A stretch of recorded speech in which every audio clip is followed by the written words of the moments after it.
The Jake Asman Show will begin shortly. Thanks to all these great Patreon members who help support the show. Get your super chats ready. Jake will be here in just a moment. If you love the New York Jets, this is the place to be.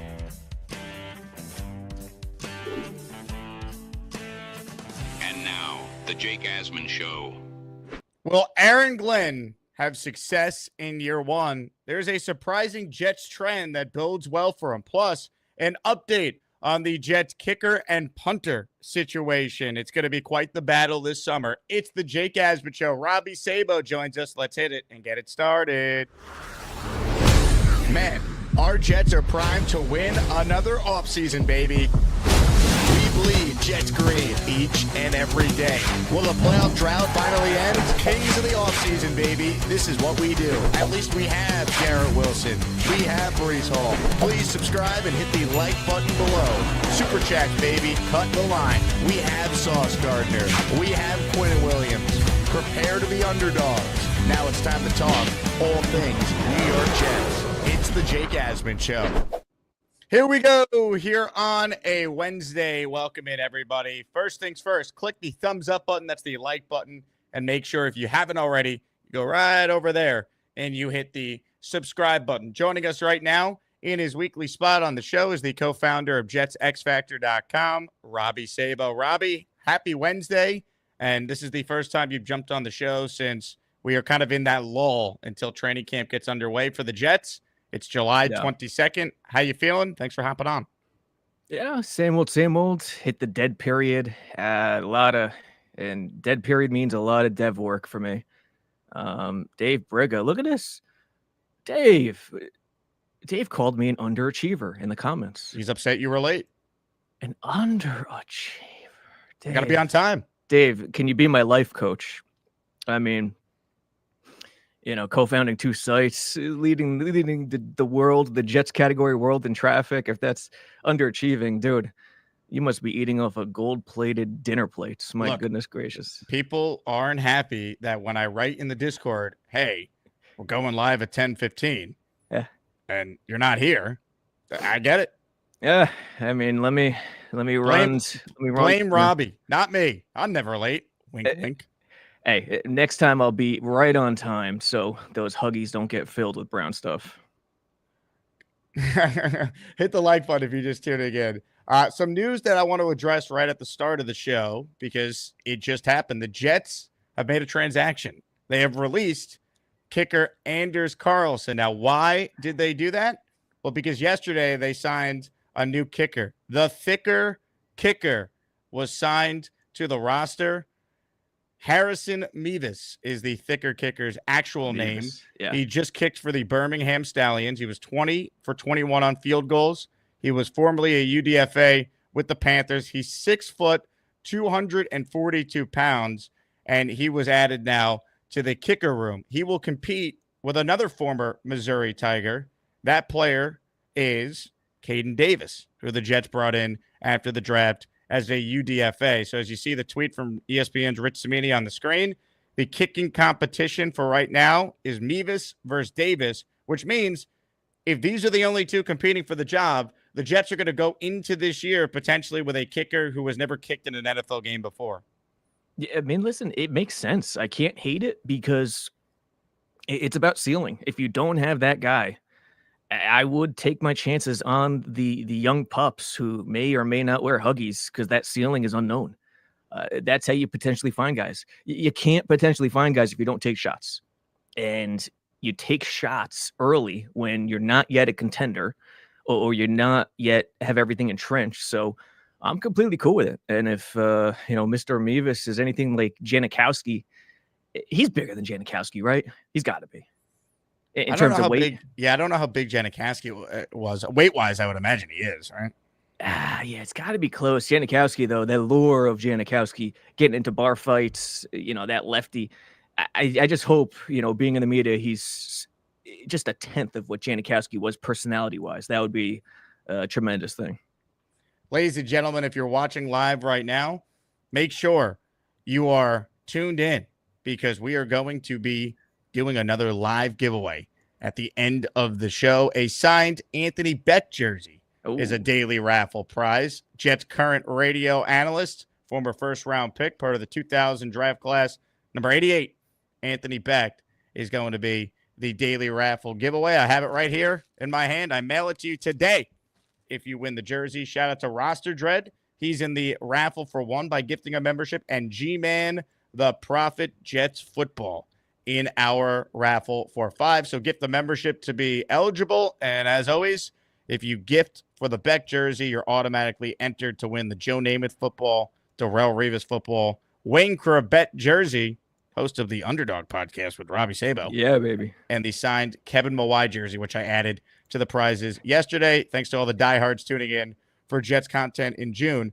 Now, let me bring up another tweet here from Rich, because you look at the kicking situation, right?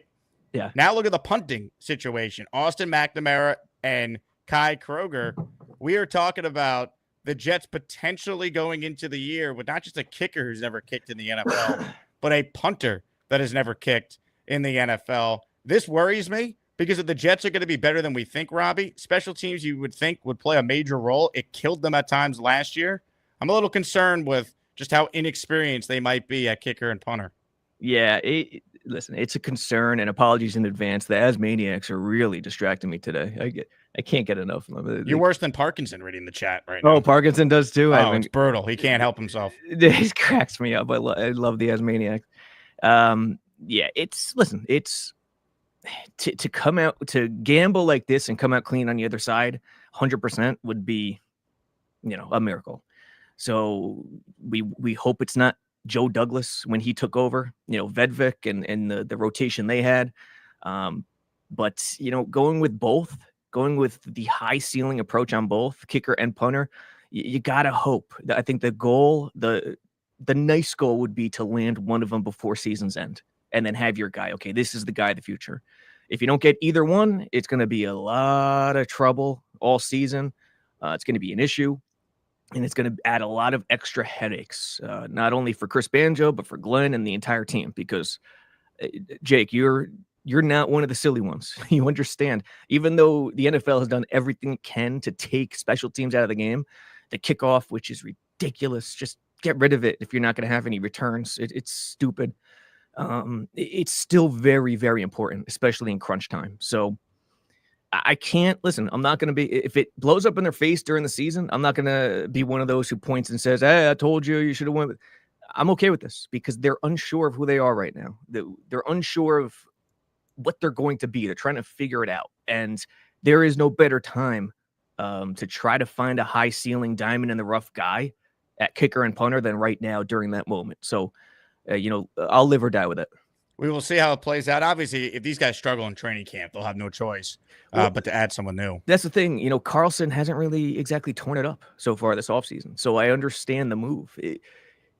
And listen, it's OTAs, it's mini camp. It's not like it's a huge sample size. They break out of their normal positionals or teams to do a little special teams for 10, 15, 20 minutes and have each guy kick field goals. And then everyone tracks it, 4 or 5, 3 of 6, whatever. He hasn't been great, but I would venture to guess the personality, who the person is, has a lot to do with it. And I'm sure Glenn is leaning on Banjo. Look, the coordinators, first time special teams coordinator. Now, I'm not as concerned with that just because it's just not as important as a first time offensive coordinator, like in the case of Engstrand. But it does matter. The one thing about Banjo is highly, highly regarded because Mike Westhoff signed off on it. And for what it's worth, Mike Westhoff will be with the Jets as a training camp advisor to Aaron Glenn. So he'll be around the team, is my understanding, this summer, which I think is great. I'm glad that Glenn is doing that because I think Westhoff is the best special teams coach ever. I think he should be in the Hall of Fame. It completes the picture. When you're at camp or practice and you're watching from above or wherever and you see, the hobbly Mike Westhoff with a cane or whatever, it just completes it. It's like, yeah, that makes sense. That's what it's supposed to look like. Love it. Medic 429 with a super chat. Sebastian Janikowski 2.0. Fingers crossed. The thicker kicker. Where does that rank compared to Hefty Lefty? Man, or what was the other one? Doughboy. What was it? Throwsbury. Someone in the comments will get it to me. Yeah, the lefty for the Giants. I already forget his name. Lorenzen. Hefty lefty. He had two. Hefty lefty and something. Jared Doughboy. Lorenzen. Yeah. Yeah. Think Another- our kicker could get over that hump with the hefty lefty. Jets fans are going to feel good. The Pillsbury Throwboy. That's it.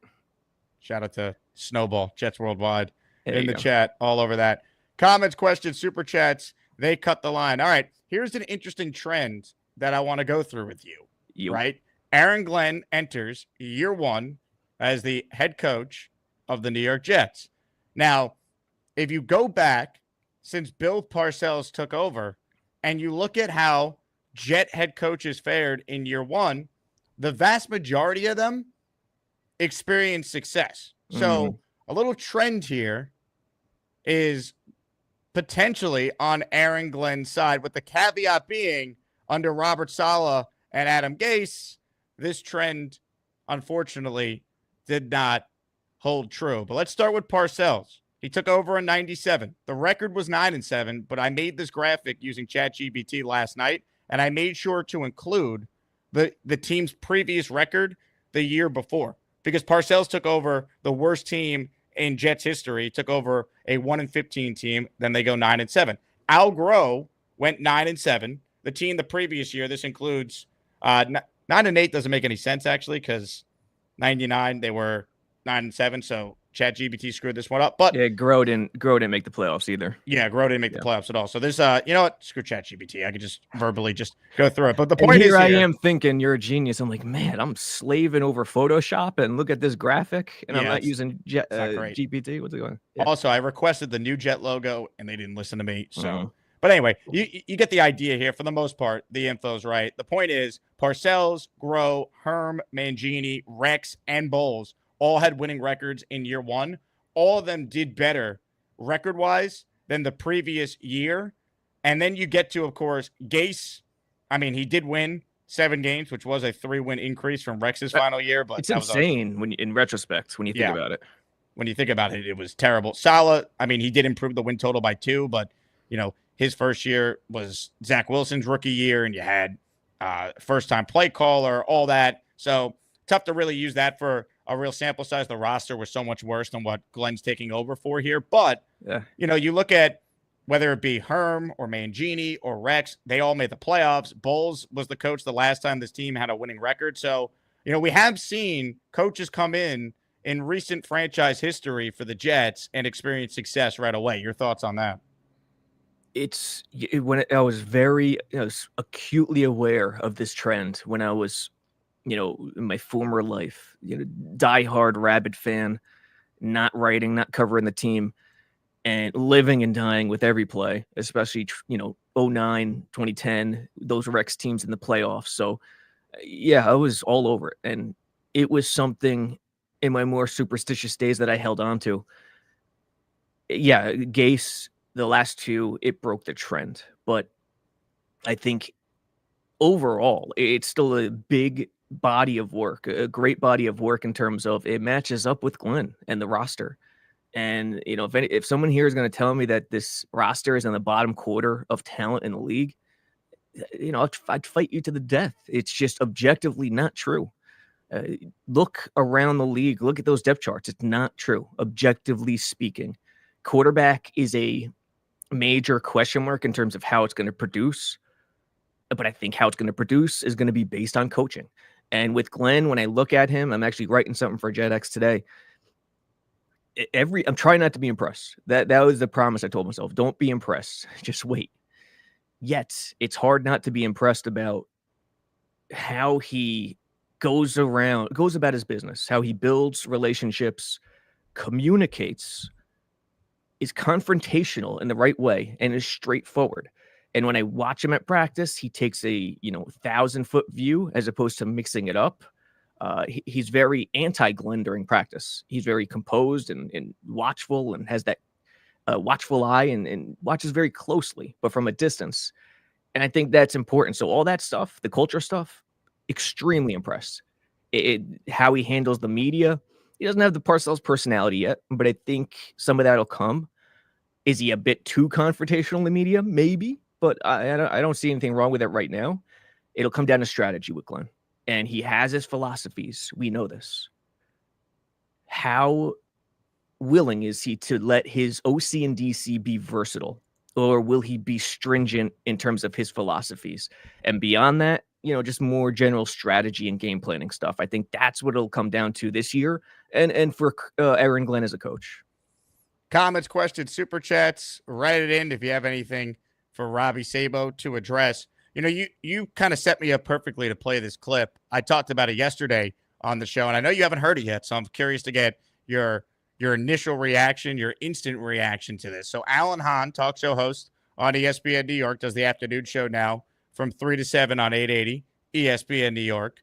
Alan Hahn, on his show, criticized Aaron Glenn for his messaging with the media. Now, you were at this press conference where this happened, so I'm going to play the full thing for you, and then let's get your take. Is Alan Hahn's criticism fair, or do you disagree with him? Aaron Glenn asked about camp attendance. Is everyone here on the roster? You tell me. I mean, it looked like everyone's here. There you go. Okay. On the culture. Culture is all about people. So you bring the right people in the building, that determines what kind of culture you're going to have. Now, listen, I give the guys before this regime, before we got here, credit because listen, we don't have any just bad guys. I think we have a bunch of good guys on this team. So I give those guys a lot of credit for the guys they have here. So now our job is to make sure we steer them in the right direction, the way that we want to play football, the way that we want to operate, the way that we want this building to be. And to me, that's what culture is. And I just want to say this. Go ahead. I want Aaron Glenn to be the best coach they've had since Bill Parcells. Okay, that's what I want. Nice thought. That's what I want. And his connection to Bill Parcells makes me believe he should be successful. And I loved him as a Jet. So all these things are now separate from what I'm about to say. He needs to drop the act now. Please don't address the media as if they're players. Don't do this. Don't go to the podium. And I know that's probably how he sounds when he talks to the players. This is how he's very direct. Right. And that's exactly how you should talk to your players. Don't do this with media. When you're asked a question like, are all the players here today? Are all the players on the field? Don't ask me what I think or what I saw. I'm asking you for a reason, not because I'm a moron and I can't count. I need you to say it. Like, he needs media training.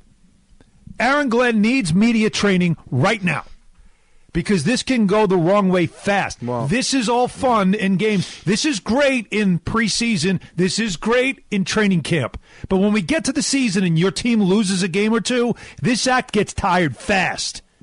And you're not going to like the questions you're going to get. So he needs to understand that when you go to the podium, the simplest thing you do is just answer the question and keep it moving. Don't play this game of like, now you're my players and I'm going to tell you how. No.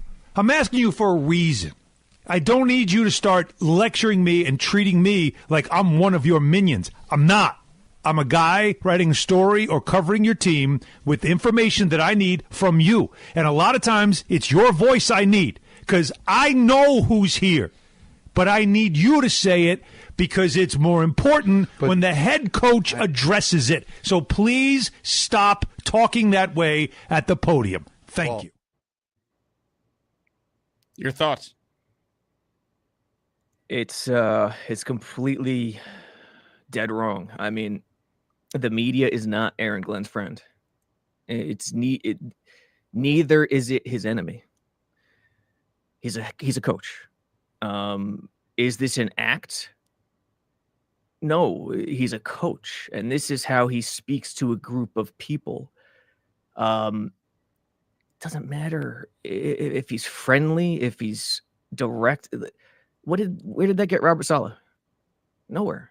He was friendly. He was direct. He was knocking on wood at the podium, hoping and praying for injury, being the nice guy. How did that help Saleh in his losing? It's about winning and losing, period. And what I said before, forget the media. It has nothing. Media, it doesn't matter. Parcells was almost run out of town in his first year with the Giants. But guess what? His belief in himself, his confidence, his plan, his vision worked. And his personality grew from there. And he's always an ornery dude. Glenn's an ornery dude. But what happens on the field is what matters. I don't think Glenn is operating in a way that's out of bounds. Now, granted, let's get this on the table. I'm not a beat writer who's, asked who has a quota, who has to do certain things. From Rich's, Samini's point of view, Costello, Hughes, all those guys, I get it. It's a pain in the ass, and I'm sure Han is talking from that angle, from that variety. So I understand it. I'm fortunate in that regard. I could just hide out and do the strategy thing and be there because I love the game. So I understand. And I'm a coach, so maybe I relate more to Glenn than the media side of it. But it all that matters is what happens on the field. And in terms of Alan Hahn, I just wish he would do the same criticizing with the Knicks every now and then, to be honest. Like, there's been plenty to criticize, and I haven't heard an ounce out of his mouth in that regard. Well, it's interesting with the Knicks. Leon Rose never speaks, ever. Preach. He's never had a press conference since he's been the general manager of the Knicks. Not Preach. One. And the majority of the Knicks fan base is thinking Leon Rose is basketball Jesus, yet he never says a word, and they hate the guy who faces the music every single time in Thibodeau. Well, here's the thing.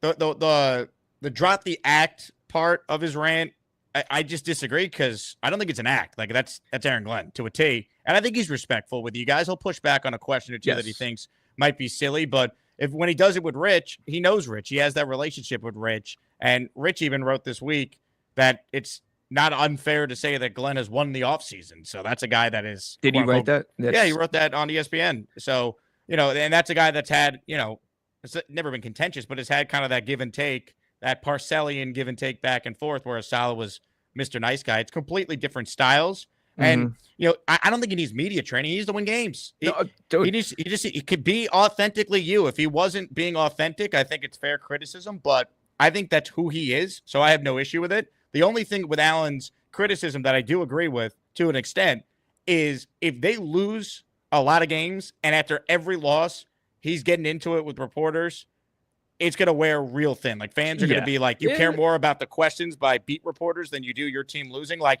you could already see how it will be spun.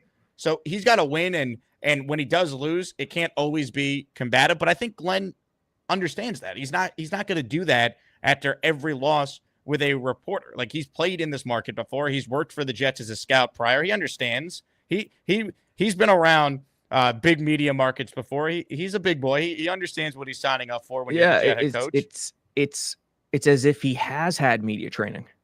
Correct.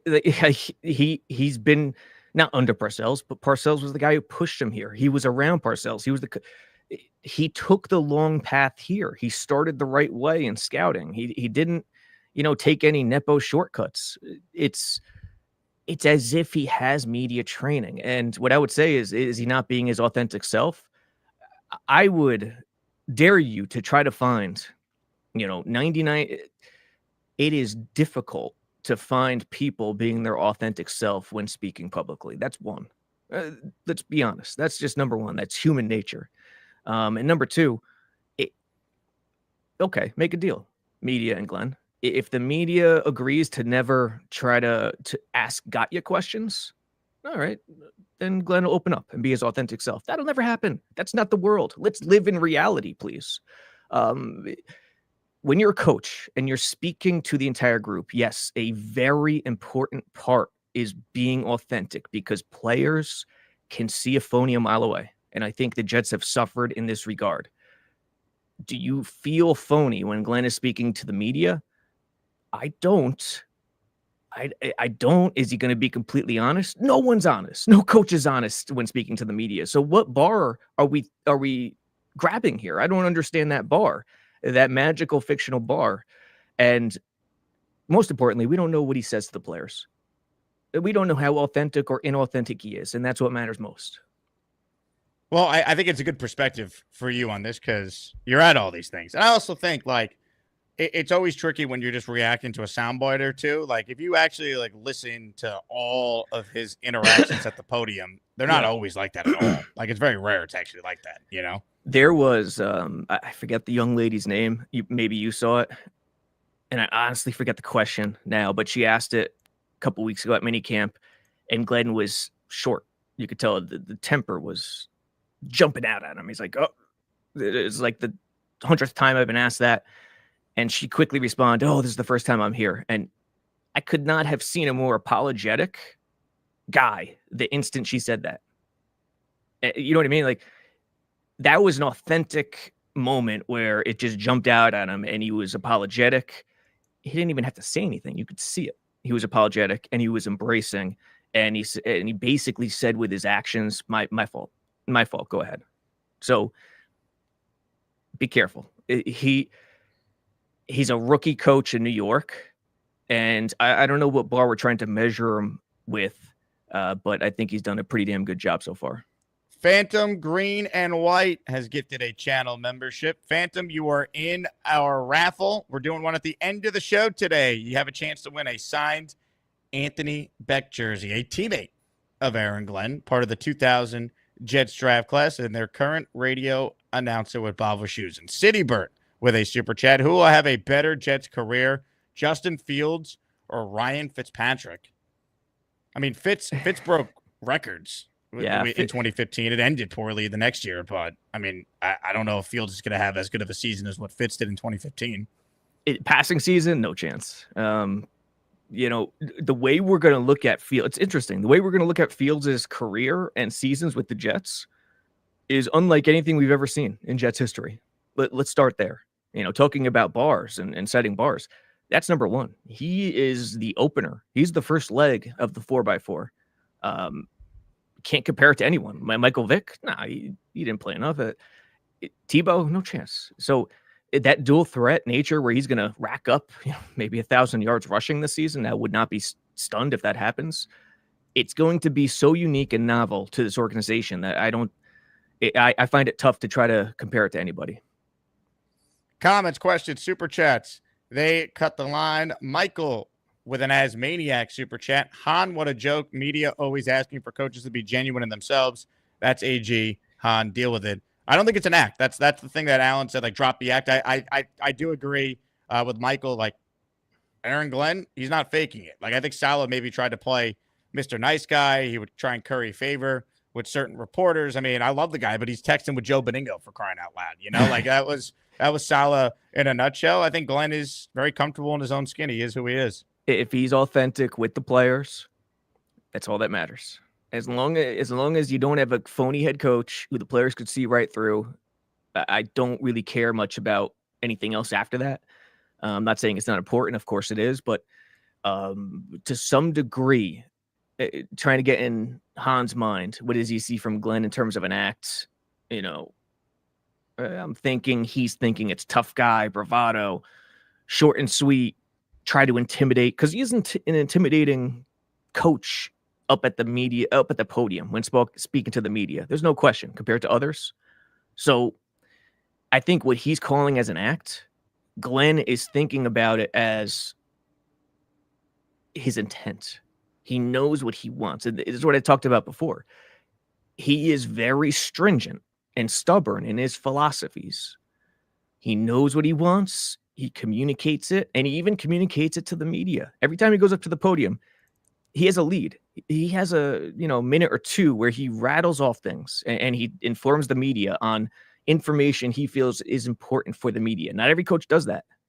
So what he calls as an act, I call as intense. And again, so far, I'm trying not to be impressed, but I am impressed with his leadership and accountability and the culture building and program building. It'll come down to strategy. Can they play the strategy game? Because I think that's what's most important in the NFL today. Citybird, Parcells is archaic. If AG compared to him, we dead. I mean, no, I don't think anyone's saying that he's Parcells. How he conducts himself, there's a lot of Parcells in him. But it's not just Parcells. Parcells is archaic. What do you think? A 40-year-old, 50-year-old Parcells couldn't win in today's NFL? Is that what this guy's saying? I guess. I don't know.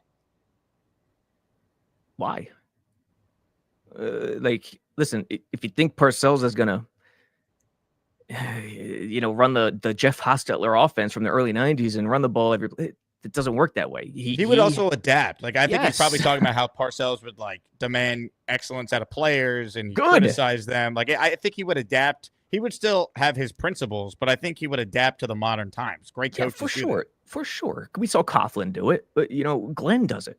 Glenn is a hard ass, yet he's not ancient hard ass. And I don't think Parcells would do that either. So that's just unfair to Parcells. When Jets fans bully Parcells and talk crap about him, I can't stand it. He literally turned around the organization for the better and built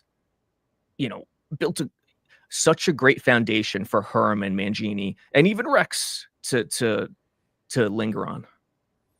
Hit the like button if you're just tuning in. Hennessy says, Salah was too nice, Glenn too mean. We can't win. Hennessy says, no one was worse with the media than Belichick. Yeah, Belichick never played ball with the media. It didn't matter because he won. Like that. Ultimately, that's what Aaron Glenn's going to be judged on, wins and losses. If they can't get you on production, they'll get you on relationships. Tom Thibodeau knows that. 100%.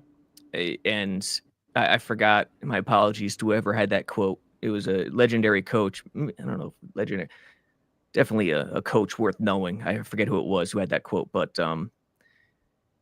Majerus or Patino, I don't know. But listen, it'll come down to what happens on the field. And the main thing I'll be watching out for once the season starts is how damn stubborn are you, Aaron Glenn, in terms of your philosophies versus what the game is calling for in terms of strategy, offense and defense.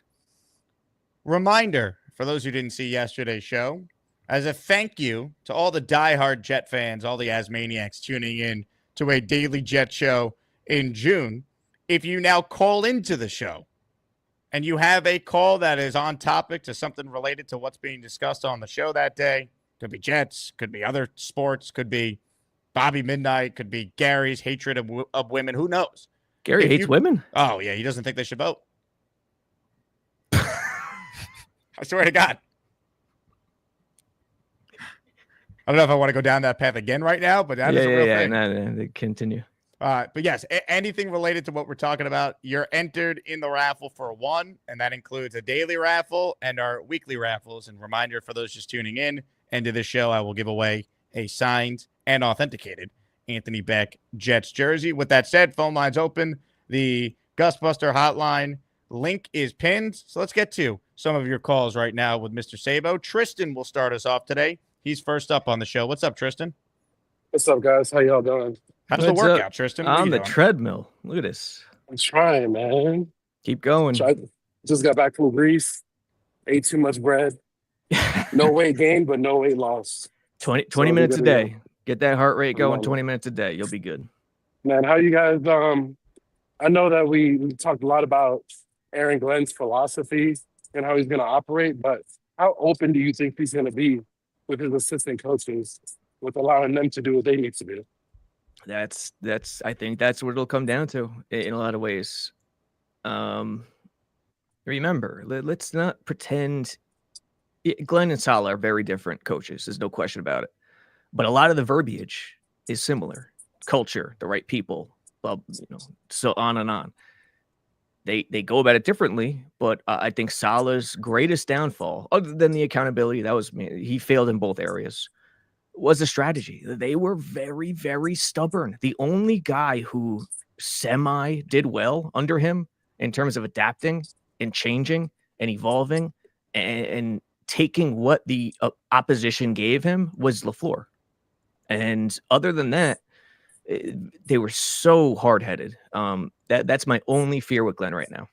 I don't know. Mm-hmm. My second question is, how can we expect Quentin Williams to be happy if we haven't solved an issue for him by getting him a bigger defensive tackle to go on his left inside the one technique? Yeah, it's not great, but listen, Cowart was a big-time recruit coming out of high school. Let's not forget that. I don't know what star he was, but he was a big-time recruit. Where he is at right now, his stature doesn't match that, obviously. He could be someone we're not thinking of who has a good year, Nandi as well. But on top of that, more importantly, how they're coached differently within this scheme will help them. And instead of hair on fire attacking gaps, they're going to read and react a lot more. And if you're coached well and you're the nuance, stepping into a down, but certain things where something's coming and you get in the headset and say, hey, tell Quinnen, if he's in the 3 tech here, watch the down block, step into the down block, feel the down block. If they're coaching the right way, it goes a million miles in terms of helping a guy.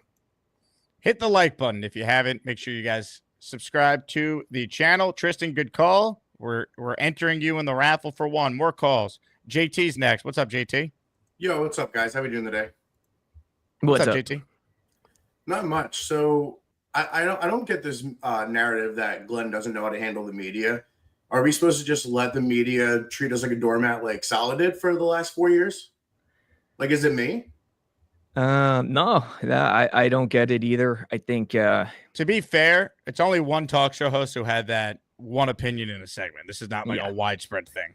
Yeah. Fair. And to be fair to Han, listen, he's doing his job as well. Like, I get that. That point is not missed on me. But he's a big boy. He says what he says. He knows people are gonna rebut that, and I think it's completely off base on it. How's Kyle Clifton's house? It's great. It's great. Like I always say, the bourbon's great, man. The bourbon's great. Helps you get through the workday. But I've heard a couple of comments regarding it previously. I don't know where else as well, but I have heard comments previously that he's just kind of acting like who the frick he is, pretty much. You know what I mean? Up there, like kind of just bossing the media around. But I think it's needed because the media has definitely walked all over us last couple of years with Salah. Like, yeah, it's a good point. It was point. not comfortable. Those meetings were uncomfortable to watch with Salah, in my opinion. It's a fair point. But listen, the Jets beat does a hell of a job. It really does. I agree. I agree. No. To your point, I'm saying they do a hell of a job, which means yes, you're right. Like there have been times where the media has gotten the better of the organization or the coach, and you don't want that to happen. You can't have that happen. So to like Han is saying, Glenn needs media training. No. I think he's had media training. I think that's the difference. He's doing the right thing for his team. He's played in this market for 4 different head coaches. He can handle the media. Like, he knows what he's doing there. The goals. Yeah, go ahead. I'll say that's another thing I'm going to say. Like he played in this market. He's a Jets fan as far as we know. You know what I mean, from his playing days here, and he probably saw it as well. Saw the media eating us up. So it probably gave him the extra drive. You know what I mean, to kind of be a little stern with the media more than other coaches would. Sure. What he cares about is doing the right thing for his team. Right. Anything else. That's the goal. And if you're an outside observer and you think you can't put yourself in someone else's shoes, you're going to be confused about that. He's not going to get up there to try to do the right thing for the media. That's not going to work. That's not going to result in wins and the best percentage chance for you to have success. Right. I agree completely. I love everything he's doing so far. We haven't seen the on-field product, but we'll see. Time will tell. But so far, I love what he's doing. Thank you, guys. King of Kings writes in, I'm too stoned this morning. I thought Jake had a retired Johnny Damon on the show. I mean, shit, I guess I'll take that as a compliment. Since he was a Yankee at one point. They could use Johnny Damon right now. We can't score any runs. Well, dude, tell me about 3 straight shutouts. I'm going tomorrow, so we better freaking put up some runs tomorrow. They better win with JT in the building, baby. You get the fuck out. That game 7 in 2004 is when I think of Johnny Damon, that's what I think of first. 2004 game 7 in Yankee Stadium. I think of stealing 2 bases in game 5 of the World Series against the Phillies. You're blessed. I'm cursed. Comments, questions, super chats. They cut the line. Ladies and gentlemen, Kyle Clifton was clearly nice enough to let JT use his home. So let's find out where in the world the Kyle Clifton actually is today.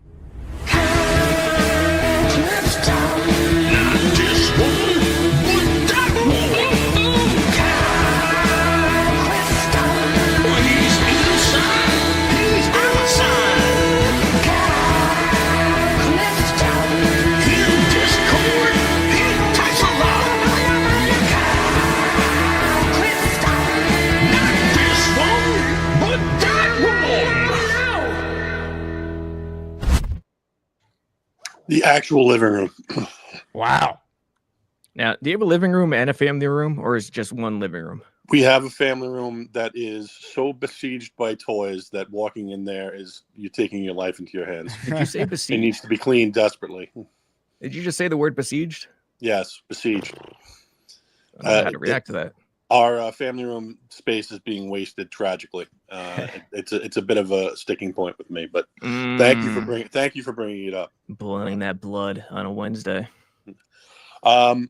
So when it comes to who Glenn is as a person, right?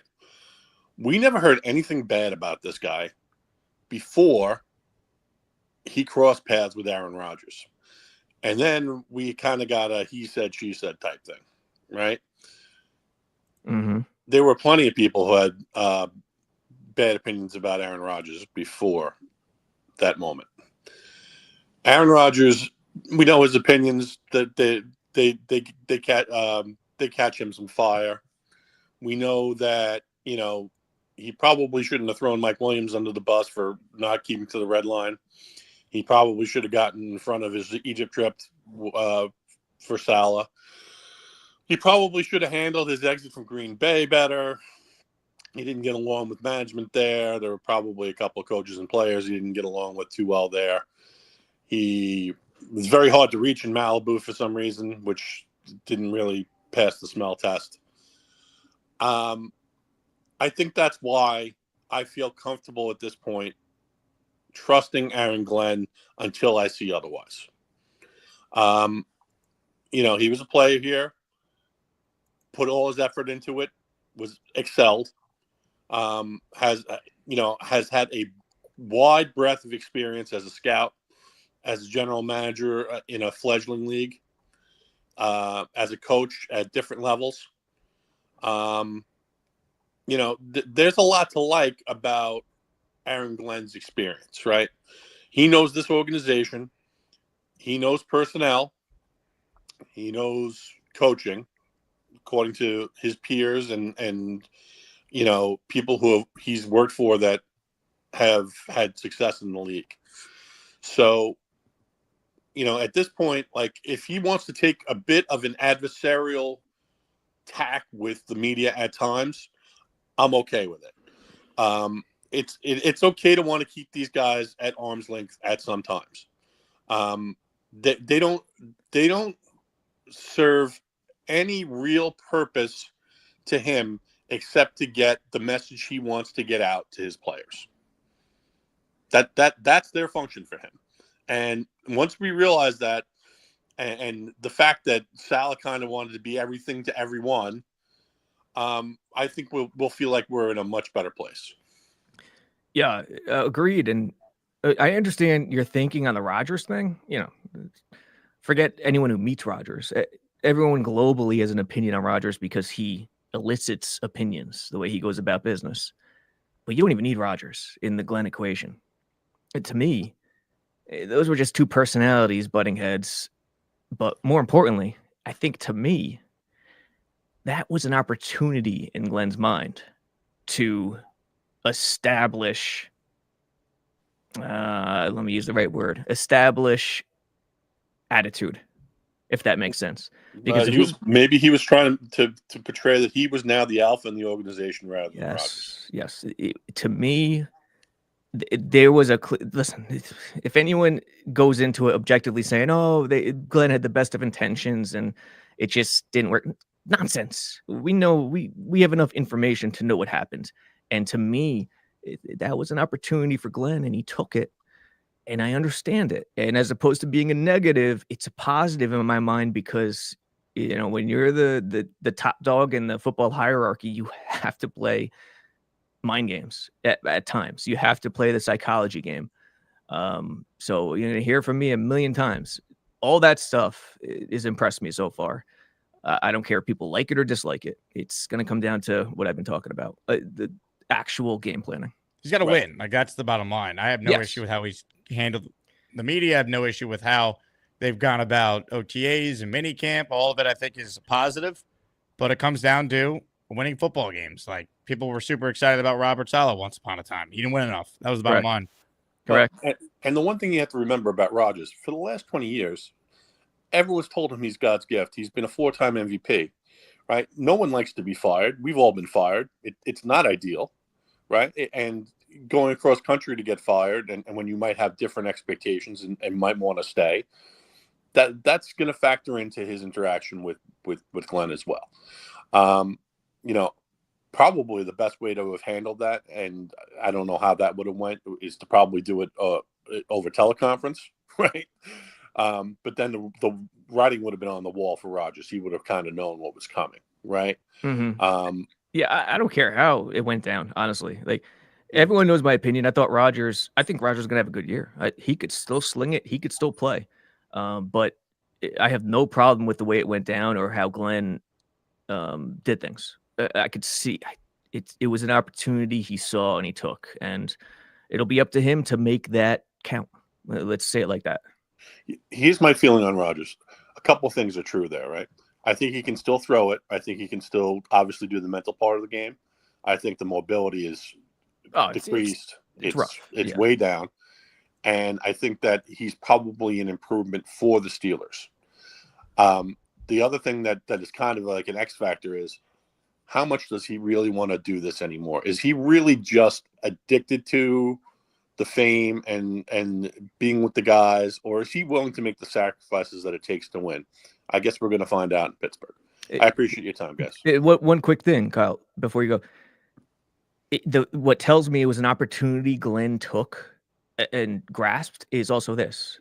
Okay, it's 4th and goal with 1 second left. You need a touchdown to win at the 7-yard line. Who are you taking, Fields or Rodgers? I mean, I think we all know the answer to that question, but I think Glenn also realizes we're not winning the Super Bowl this year. Right.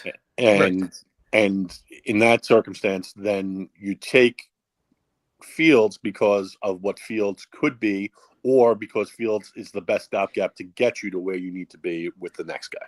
Yes, which is why opportunity, plan, vision, trying to execute that. And just don't be too rigid. That's all I am hoping for.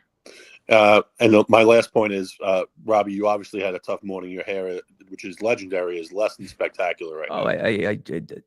I don't have combed it and everything.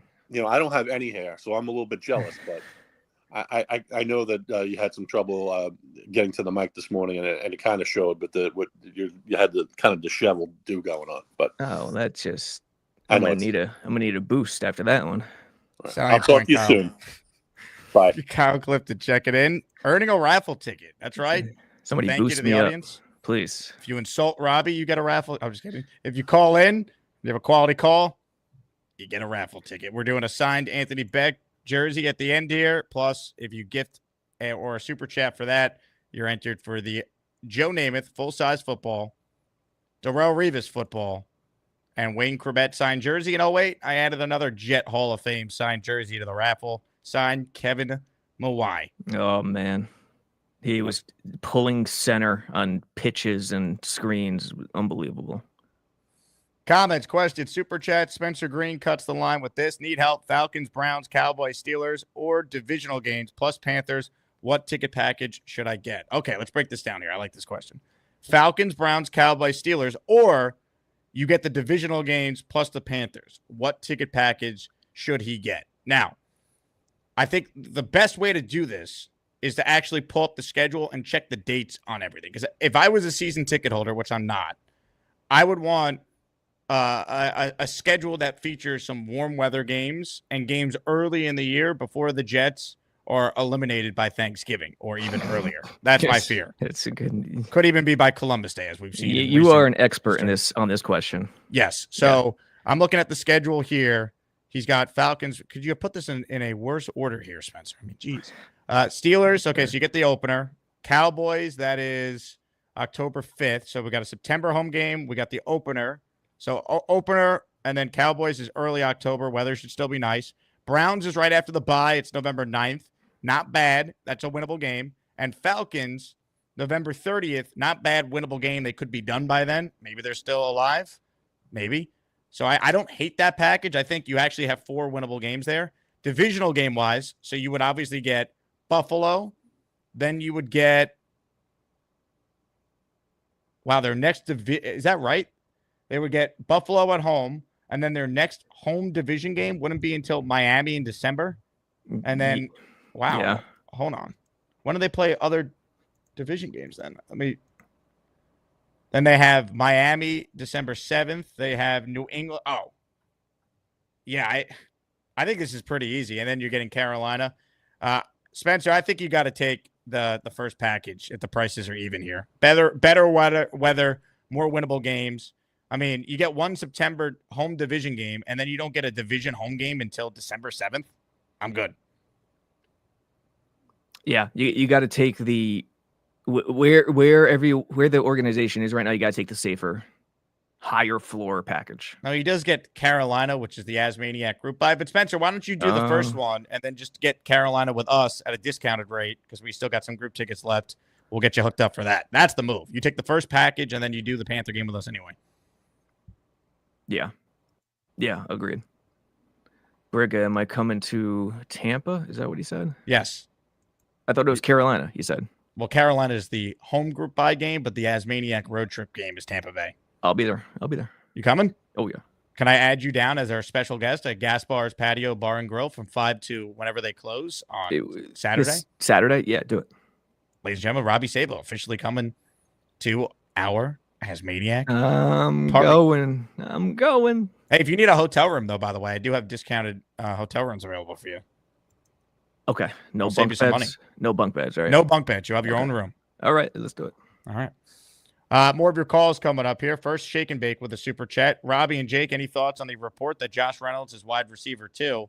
Samini wrote in his story this week that it's clear from watching the Jets that clearly Josh Reynolds is the second receiver. You watched all the practices that the media was allowed to be at. Do you agree with that assessment and your thoughts on Reynolds? I read that from Samini too, and he's not wrong. If you're picking one guy to be receiver 2, it hits him 100%. But receiver 2 for me, and I don't think it's going to change until until next year. There will be no one person playing receiver 2 in practice. In theory, on paper, it'll be Reynolds. The way they go about business, it will be nobody. They will rotate insanely to fit the situation. If you want a blocker out there, it's going to be Reynolds or Lazard. If you want a route runner, it'll be Tyler Johnson.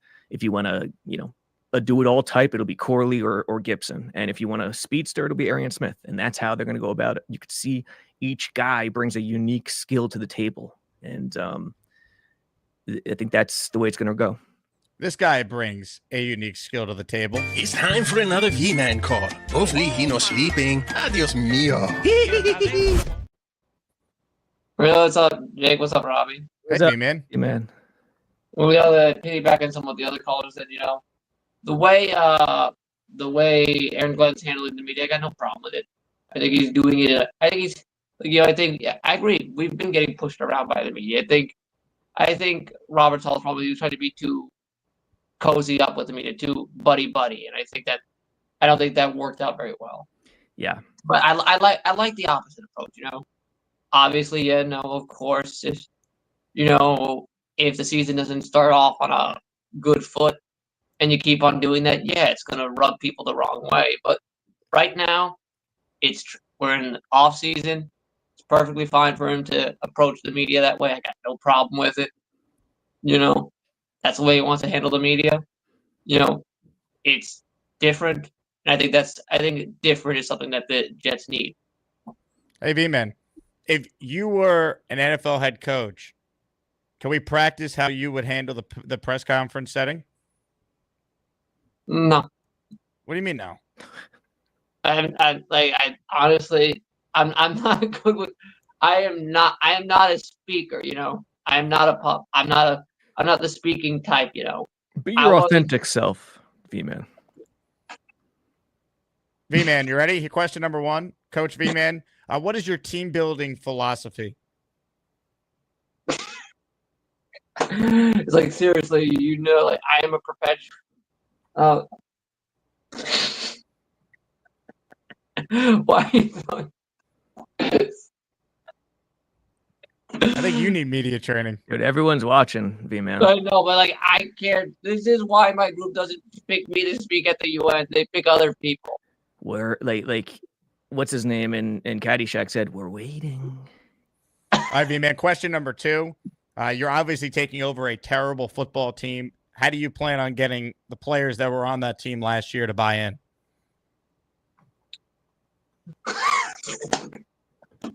This is worse than Gase's pressure. You're asking someone who is autistic to speak. You realize this is like asking someone with Tourette's to defuse a bomb. Do you want a spotlight?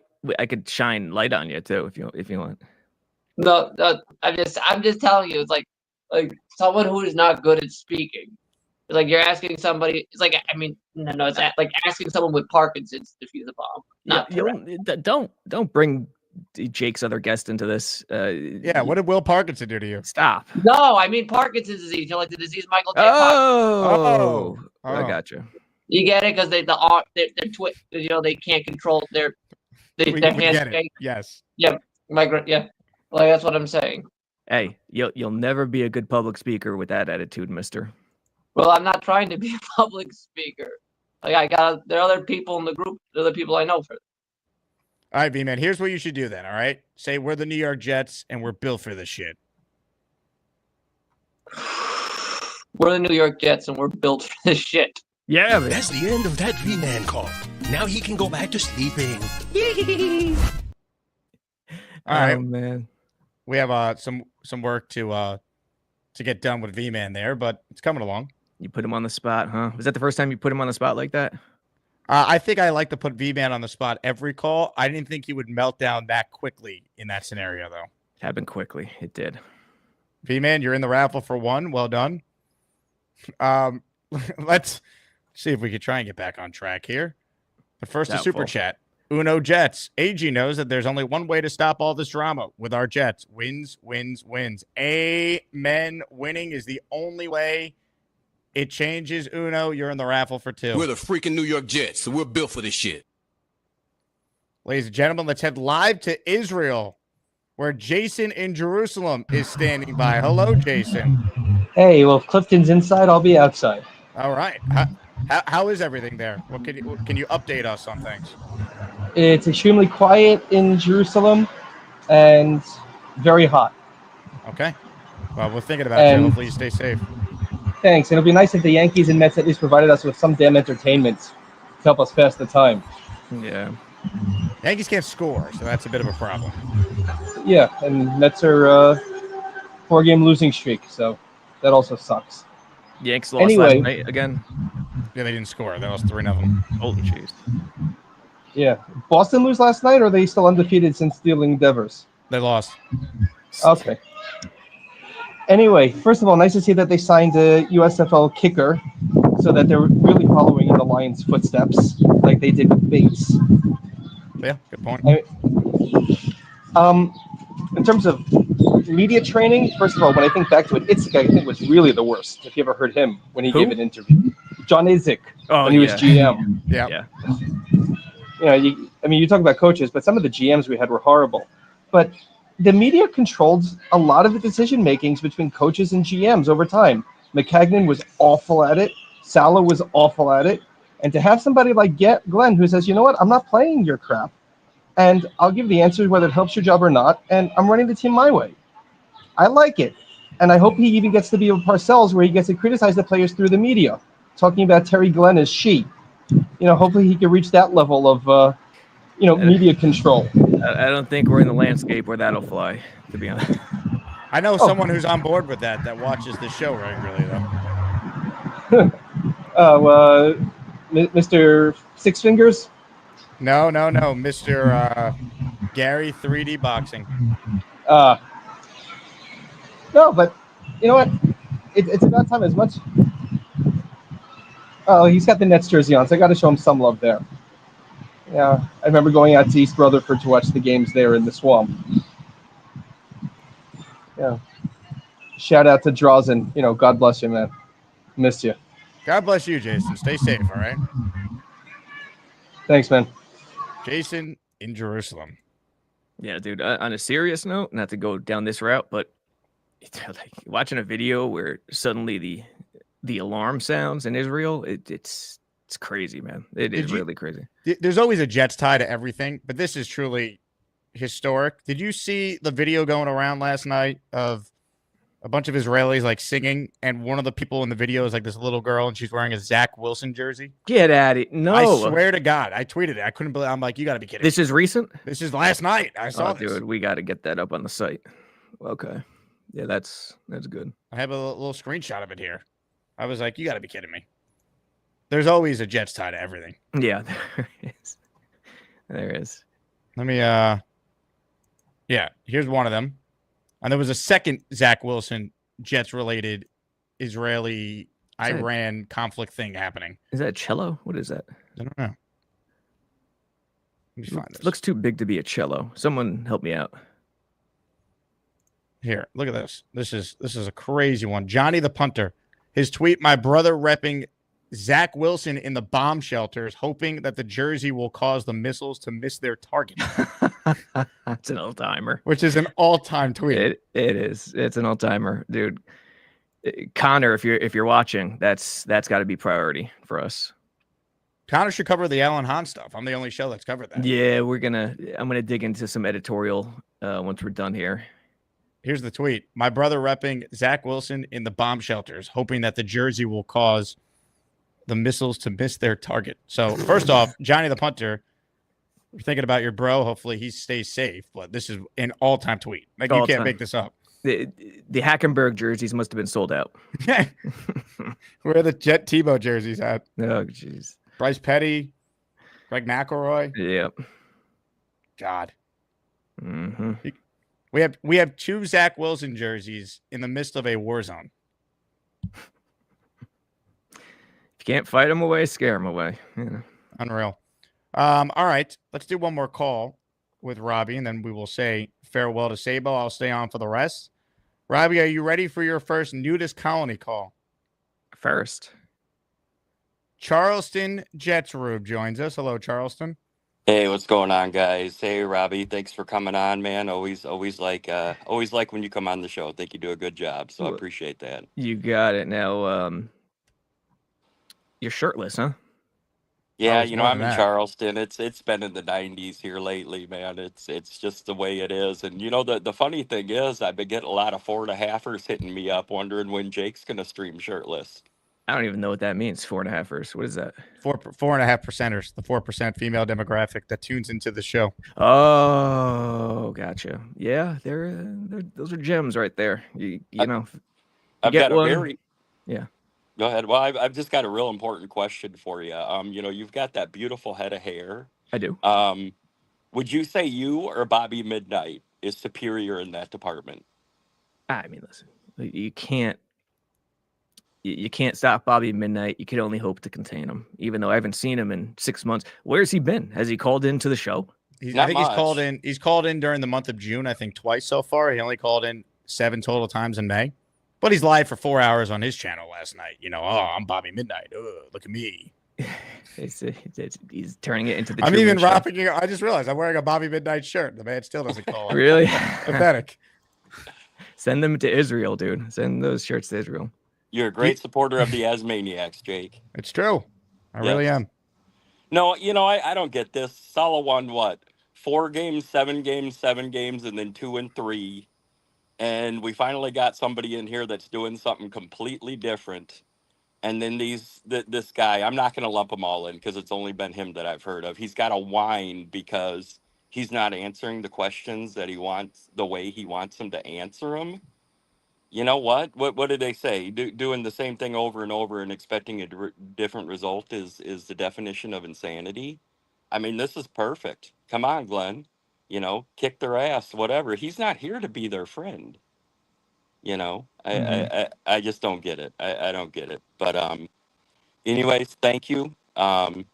I bet you never thought that you would be compared and asked a question between you and Bobby Midnight, Robby. But no, that's my brother, dude. That's my brother from a whole nother mother, I'm sure. All right. Thanks again, guys. Charleston, appreciate you. Kyle Clifton with a super chat. I just stepped on a Lego in that family room. Please put me in the raffle to ease my pain. Mr. Clifton, You are officially in the raffle for 2.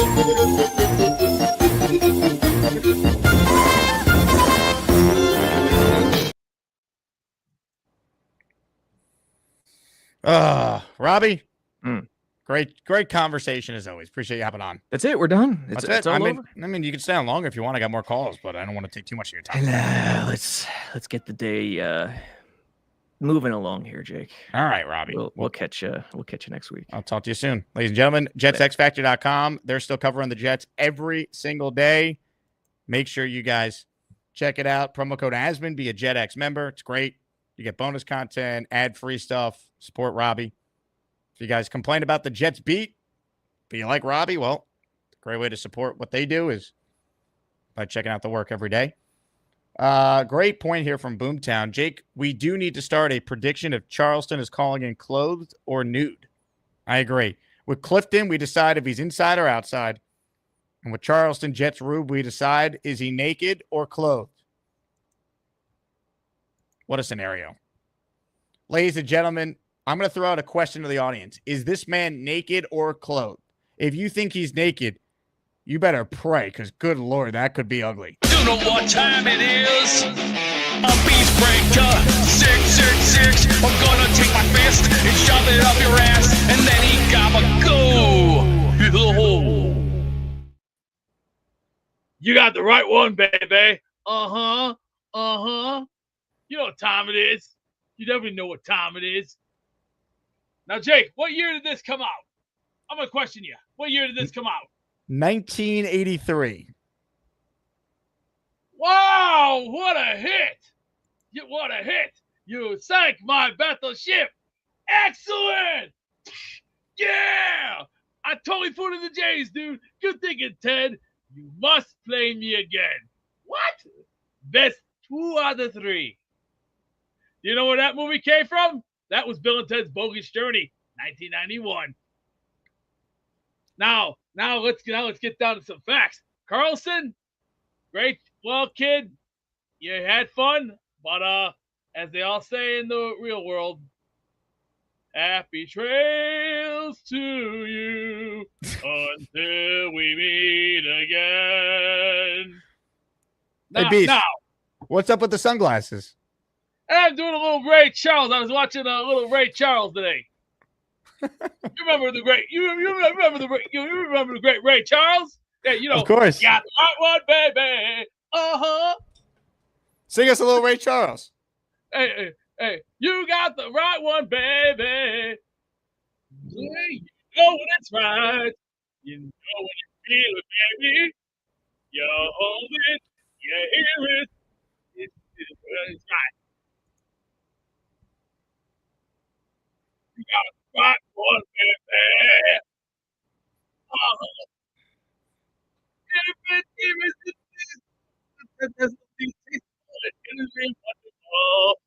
got the right one, baby.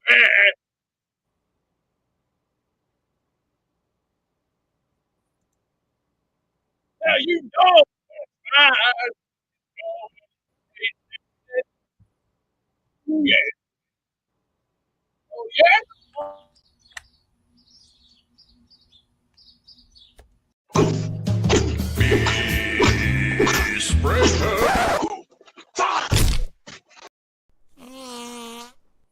Well done, Beast. Way to bring the energy. You're in the raffle for one with that call. PBM is up next. He always brings the energy. What's up, Mike? Yo, I blew my fucking knee out today, dude. What did you do? Dude, Jets fan. My knee got caught and it just popped. Have you gotten x-rays on it? I got an appointment at 1:45. Jeez. But x-ray's not going to do shit because it's ligament damage. I'm pretty sure I tore my LCL because the outside is what hurts and it's like protruding from that area. Oh, God. So. You icing it? Yeah. Yep. So there's that. The one question I wanted to ask Robby was what Michael Clemens sightings have we gotten? If he looks better or worse, because we all talk crap about him. But I was wondering if he sees any improvement or if he's just trash. I haven't had one person on the show that has like had like a note about Clemens, like good or bad. Like he's just kind of just there. Yeah, that's what I was thinking. I was like wondering what any observation. Unbelievable.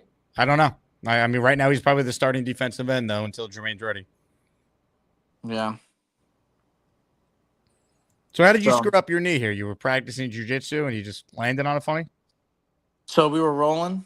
I was in the bottom of half guard. I don't know if you know like what that terms are, but so I was there, and then he went to sit back to like grab a leg lock, but he slipped on the sweat, and he literally sat on my knee, and my leg went this way, and it popped. It was so loud that 4 people, so 2 groups that were next to us rolling, stopped and Yikes. came over, and I was like, "Oh fuck." Yeah, Dre and it wants was to know if you're still available for the season. no. If it's an LCL, I should be okay in 6 weeks with, some PT. Okay. But if I completely tore it off, then I would need surgery, which would suck. I can walk on it, but it feels so unstable. I've never had knee injuries. My first time with a knee injury. Kind of weird. Like I walk and I feel like I don't know, it's weird. It doesn't feel stable. Well, I hope it's not the worst case scenario and you'll be all right. That sucks. Best case scenario is they shoot it up and 2 weeks I'm good. But I don't think that's the case. So It definitely doesn't look like that either. Are you home alone right now? Are you able to like drive yourself to get the MRI Drive or the X-rays? myself. Let me tell you what happened here. My wife's on her way home from work to bring me to the doctor at 1:45. But so my 2 friends at jiu-jitsu, I had, on each other, on like their, around my hands around their head. And they carried me to the car. First of all, my car was in the street, so they drove my car into the parking lot. And then I got in the car, and I was going to drive left foot because it's my right knee. But I couldn't like reach, and I couldn't bend my knee. So the guy that hurt me, he drove my car to my house, and someone followed him to my house. And then they got me into the shower. Jeez. Yeah, because I was all sweaty. So then they, let me wash up. Then they helped me get out of the shower and get my clothes on. And then they left. Oh, God. So you really are down bad then. This is terrible.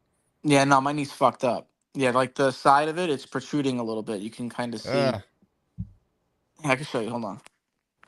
I don't know if you're able to see that well with the so I don't know if you could tell, but over here is all out. Right here. I don't know if you can tell. Might be hard from here, but that's it. That sucks, man. Hopefully it's only a couple weeks, as you were talking about with one of the scenarios, and you'll be able to be at Jet training camp to watch at some point. Yeah, I don't know. We'll see. I'm hoping it's a 6-week thing. We'll see. Well, if they let you work from home, we'll be getting a lot more PBM calls, so that's one positive. Not happening. Sad. We don't do work from home. No. Yeah. So you helped Charles Gorman from home. Yeah, it's true. That was kind of work. After hours work. Yeah. Yeah. Yeah. So it's all right. It's not the first time nor the last time I'll be injured. Daz thinks that you're going to need amputation. No. The weirdest part, though, is it wasn't 1 pop. It was 3 pops.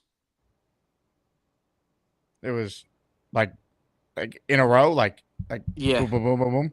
Yeah. It was kind of like if you took a branch and like broke the branch. It's kind of like similar to the sound. Kind of weird and loud as fuck. That doesn't sound good.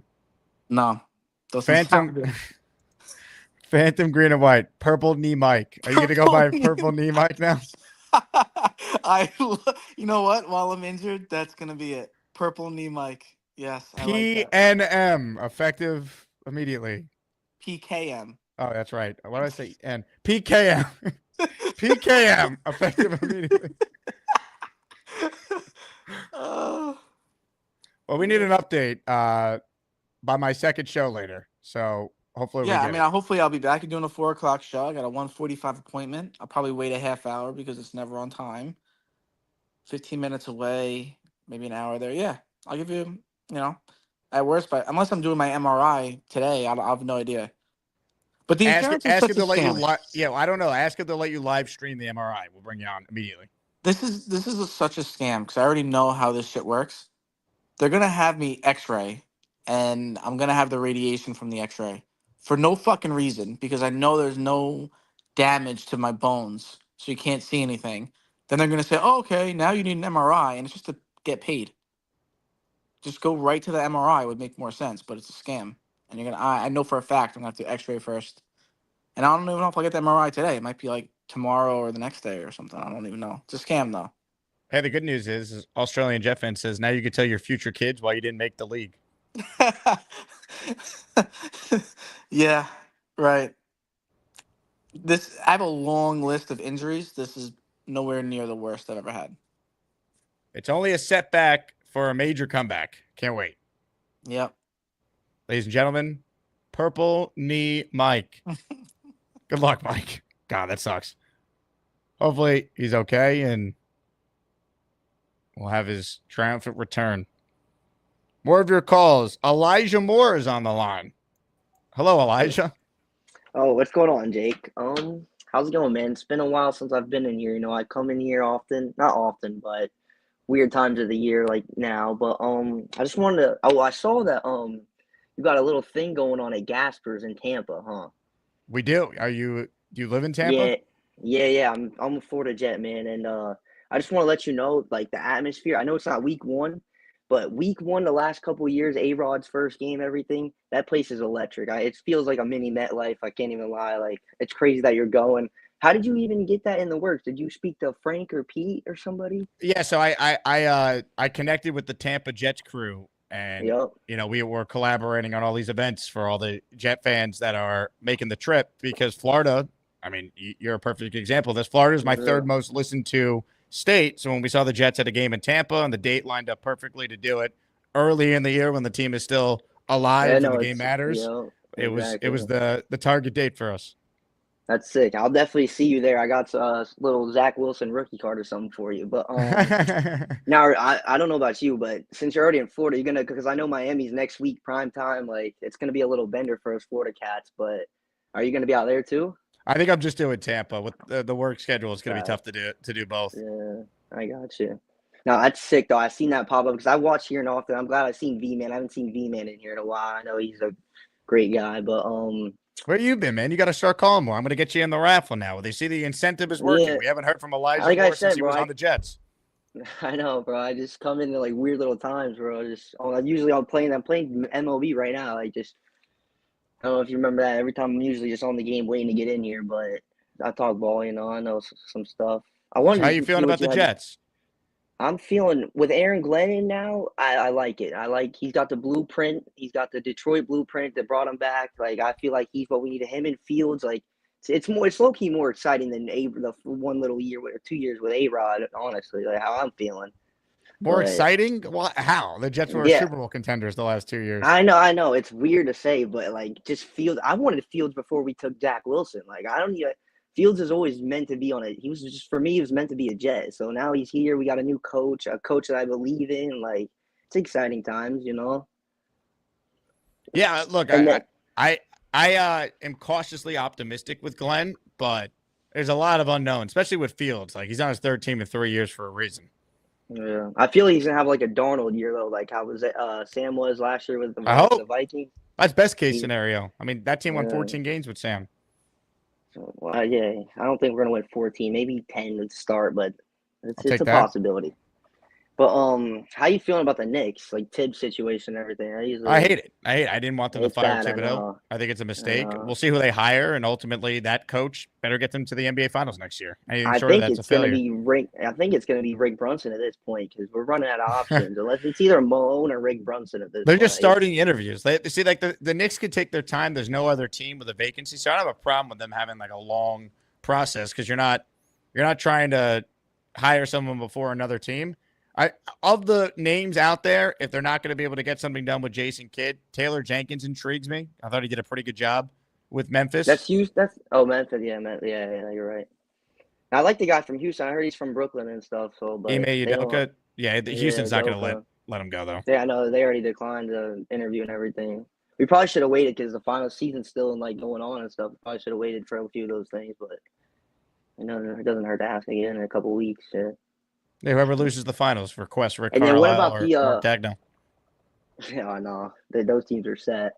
But what about the Yankees? Because I know we're slumping right now. You still. I'm in Tampa, like I said. Like all my friends are Rays fans, and I'm just getting bantered right now. They're catching up to us like every day. It's a new meme. Like it's bad times for us Yankees.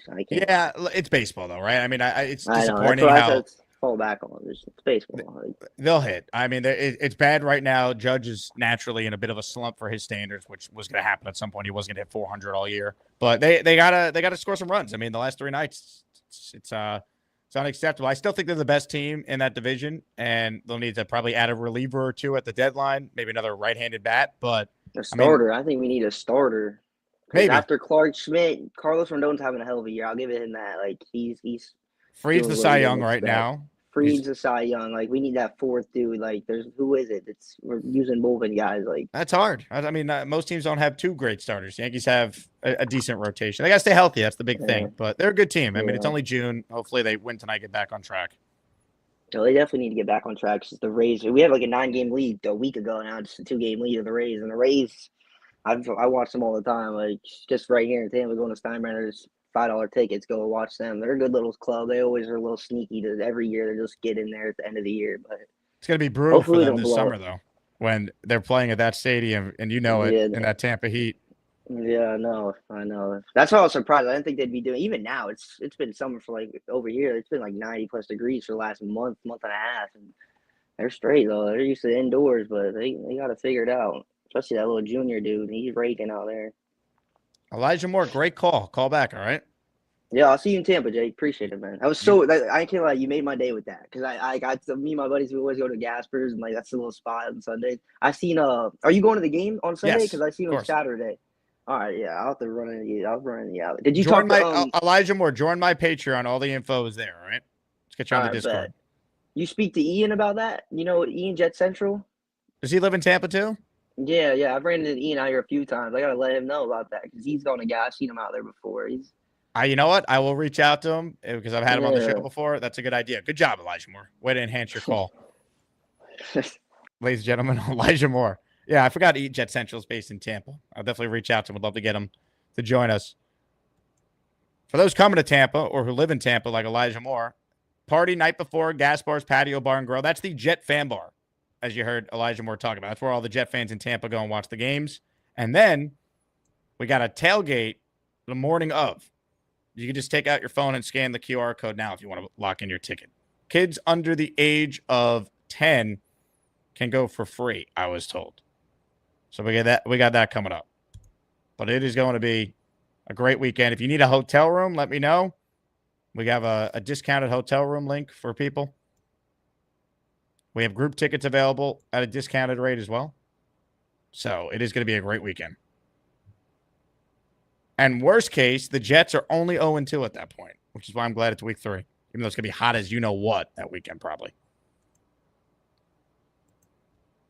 How about our guy John? 50 burger in the raffle for 10 entries. Just getting in the daily raffle. Well, guess what, John? You're in. Any works when the Jets Carolina tickets are getting released.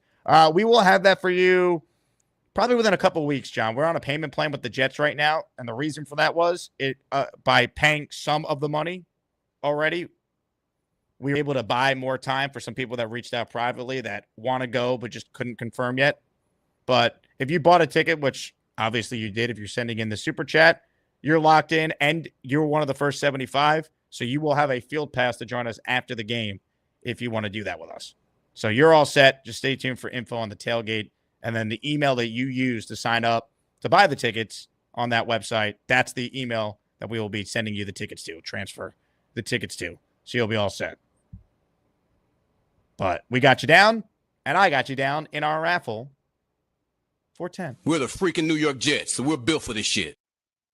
End of the show. Anthony Beck signed jersey. I'm giving it away. You enter for that. You also are automatically entered to win a signed Joe Namath football, signed Darrelle Revis football, signed Wayne Corbett jersey, and a signed Kevin Mawai jersey. Bo C, speak of the devil. He's won a lot of these raffles. He's back again. He's in for 10. Bobby and Charles are squeezing their knockers. Bobby and Charles are squeezing their knockers, taking their shirts off. Taking their shirts off. Taking their shirts off. Taking their shirts off. Bobby and Charles are damn sexy. Damn sexy. Let's party. Let's party. Let's party. Let's Bobby and Charles are hot and sweaty. Hot and sweaty. Let's party. Let's party. Let's party. Yeah. 10 names to rattle off here from our guy Bo. John O'Reilly, Deezy, Monkey Manstrand, E.K. Lambert, Joe Fliz, Daniel Ruth, Carlos Piscoya, Mr. Okimoski 3, Paul in Florida, Eli D, all receiving channel memberships from Bo C. Bo, you're the best. Thank you very much. Good luck in the raffle. Okay. So I got some people on hold. Reminder, you call, you get a raffle ticket till training camp as a thank you to all the great people who tune into the show, and especially the diehards watching in the month of June. Now, it says Mikey Midnight's on hold, but I can't see him. So maybe we could hear him, though. Mikey, are you there? Yeah, I'm here. Can you hear me? Oh, can I hear you all right? Hey, Jake, you know our friend Raheem Licarni? I got asked if he wants to go to the Jets and a Carolina game. I'll tell him on Monday. All right. Can I get a shout out to Addie and Rick Kent from Dodgers, LA guys, the LA guys. I want to shout out, but I love you, Jake. You know that. Oh, yeah, but Mikey. At the Jets gonna be 15-2. I just decided to do that. 15-2? Yeah, because Eric Glenn is amazing. That guy is amazing. I like my quarterback now. Yeah, Justin Fields. He's gonna draw like 4,000 yards this year. Mikey, how dark is it in your room? Oh, it's late. It's late. I can't. I don't know. I'm trying to get the computer, the other computer, because it goes under the water. Hey, let me bring in my tech guy. He might be able to help. Yeah, I pay. All right, check your video. Do you have your video up yet, or what's wrong with your video department? The video, but Bobby has to come over to help me. Bobby has. All right, well, do a whole restart and then come on back on, because we can't see you right now. We can hear you, but we can't see you. Yeah, I love you, Beast. You're my buddy. What about the Undertaker? What about the Undertaker? He's the best. How about I do a version of the Undertaker for you? Rest in peace. Yeah. Hey, Beast. Beast, can I have a shirt with you, and then your shirt with the guinea pig, little Joey. Only have a picture of him and the little Joey. Well, I like he's napping right now. But I want to get the shirt. Can I buy your shirt? Well, you gotta talk to Gator on that one. Or go to the Jake, or come to the Jake Asman store. We'll take you. All you gotta do is we'll take good care of you. It's just come on in and then get what you need. Yeah. Can we hear you still, Mikey, or are you still down? I'm still here. You're still there? Okay. Why don't you do this? Restart your computer, and then once you get everything restarted, put in your data, get everything in, and then check all your things. Check your audio, your video, your internet, and your sound box, and then come back to us like within the next 5-6 minutes, and then if you're all good, we'll type you in and we'll get you in place. All right, I love you, Bees. Hey, in the words of the great Larry Sabisco, that's the way we do it, baby. Yeah, me too. Who cares? Great job, Beast. I think we're going to get Mikey back on track. That's why Beast is the head of our tech department. Comments, questions, super chats, last chance here. Jess, thank you, Jess. She has sent in a super chat of $20. She's in the raffle for 5. Looking forward to meeting ASMANIACS in Tampa. Me too, Jess. I know we have a huge, huge following in Florida. A lot of people from all over the country are making the trip for that one, so it's great. The hometown of Gator McCluskey, Tampa, Florida.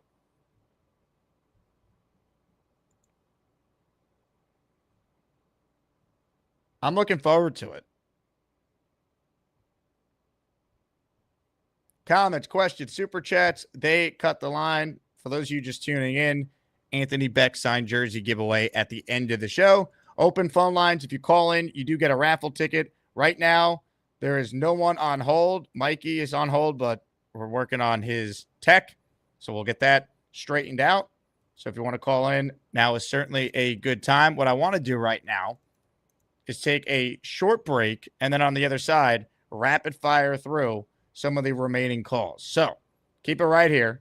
We got a lot still to cover. And in honor of Neil's birthday yesterday, I couldn't find this. I wanted to play it, but I found it now. So a day late, but it still works. Happy birthday again to Neil. Breaking sports news just in from the Jake Asman Show. Tragedy struck the critically acclaimed show when one of Jake's regulars, the great Neil Impellizzeri, called in for what may have been his final appearance on the broadcast. Let's go to Neil, who's up next. He was at the game yesterday. Neil, what do you got for us? Listen, Jake, take your goddamn hand off that track mouse pad thingy. I've got 13 points at least I need to make before you cut me off. So sit back and enjoy the show. Hang up on all those other callers because I'm going to ramble like a drunk uncle talking politics on Easter Sunday. Oh, damn. I lost my train of thought. Oh, yeah. Jets got to get this offensive line figured out. Because it doesn't matter who we have on the center because these assholes can't hold the line. What the fuck? I think there's a little fire over there. Hold on. Oh, Jake, I might need you to call 911. Oh, shit. Oh, Jesus Christ. What the hell's going on here? Oh, my Lord. Oh, Jesus Christ. Oh.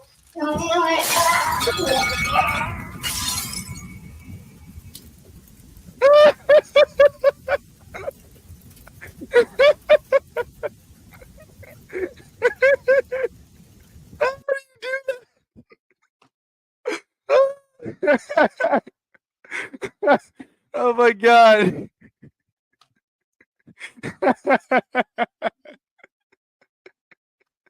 How do you do that? Oh my God.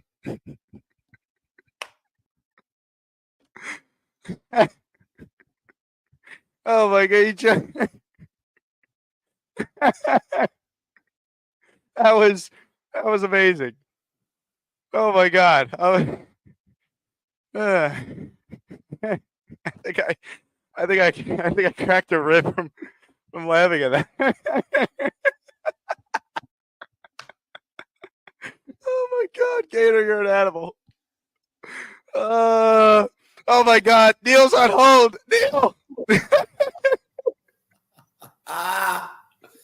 Oh my God. That was so beautiful. I actually lit a friggin' I have so many ash fires that I swear to God, I think I almost had a situation like he's talking about where I lit something on fire and I almost had to put it out. Now I have a fire extinguisher under my desk, believe it or not. So Gator hit it 100% on the money.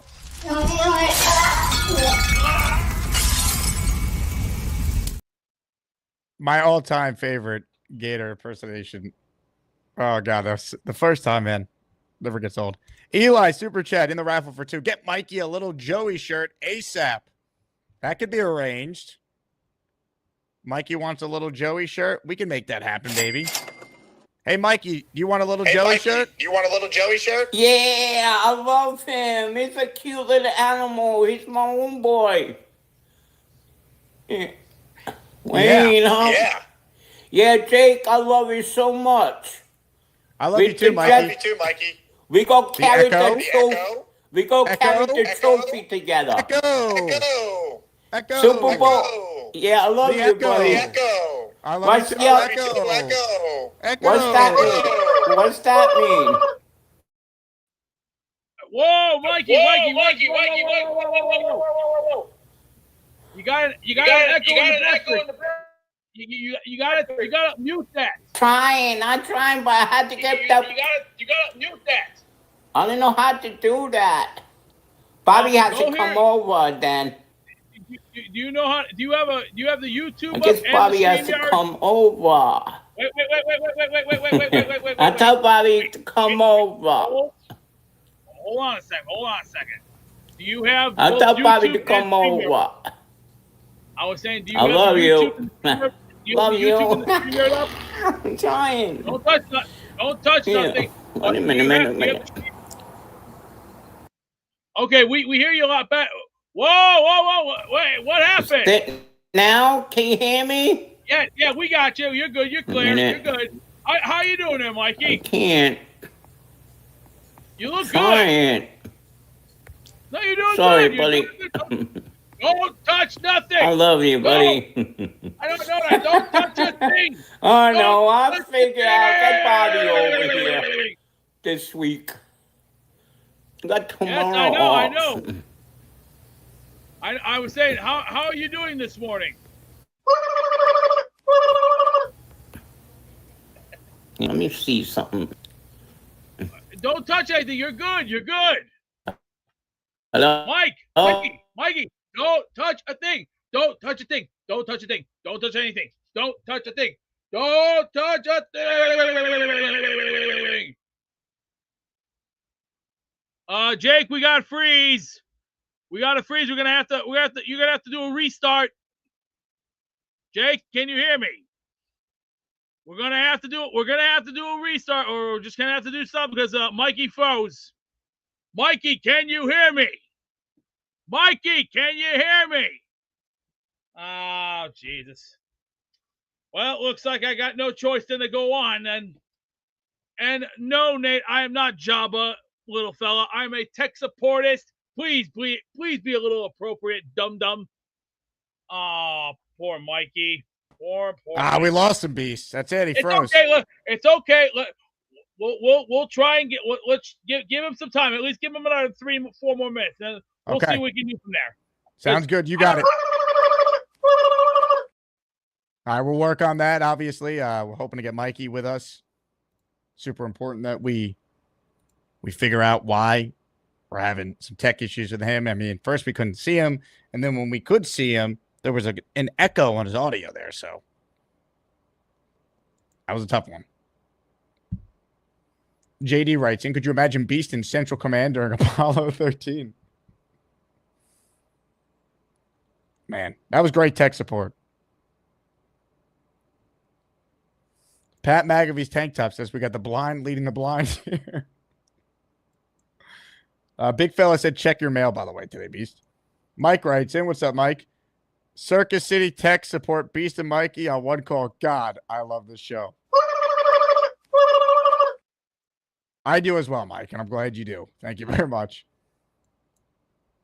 This is the type of content you could come to expect in June around here. Open phone lines. Last chance for the raffle.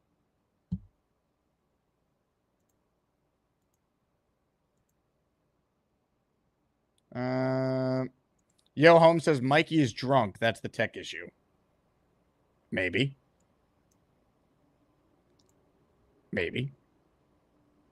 The Gabagool with an Asmaniac super chat. Let me get caught up on some super chats. I'm all for Asmaniacs gifting Asmaniacs, but can we please make it a requirement that they open them on the air? By the way, you and Gator are the best. Are you talking about the shirt? The little Joey shirt for Mikey? If so, I like that idea that Mikey has to open it up on the air. But the problem is, in the box, I don't know if he'll know what it is. Like, oh, this is the little Joey shirt. So that could be the issue. But I do like the idea, Gabagool. Thank you for the kind words. Oscar checks in. Did Charles have his first shift at Burger King yet? Not to my knowledge. Now, for those who missed the updates yesterday, Charles, even though we redid his entire resume, he still submitted the wrong resume to Burger King in true Charles form. So they tried to contact him at a number or an email that was invalid because it wasn't his actual correct info. So that got squared away, I think, late yesterday. So maybe today we get confirmation on when the first shift is. I don't know.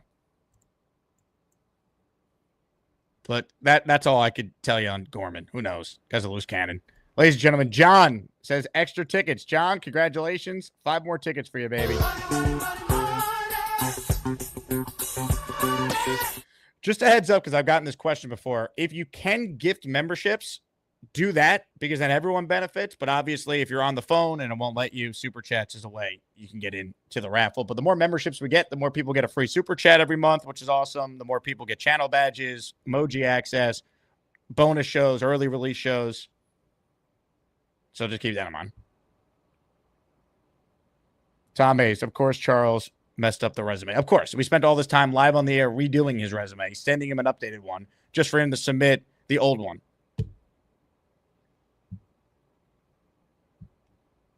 You can't make it up.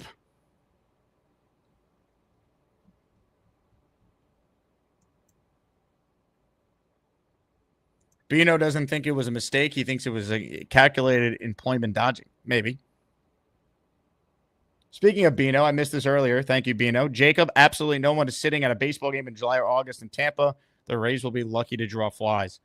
And that's a big part of this. The weather is going to be really hard, tough for them to play in those summer months. They front-loaded the schedule with a lot of home games, but they still have to play at home in the second half of the year. We'll see. The Rays are a good team. I think the Yankees are just in a slump right now, and I still think they'll be okay. Although, can he start hitting? I mean, 3 games in a row that's going to run?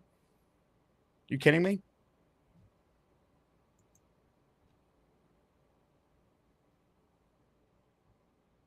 Yeti says, I find the resume thing hard to believe. Charles lives on his computer. I think he sent the wrong one on purpose. Yeah. I understand that take. John says, to gift memberships, you have to be on an Android device or laptop. Correct. Yeah, laptop. Maybe the iPad, too. I could be wrong on that. Desktop. Like, I'm on a MacBook Pro right now. That's my computer.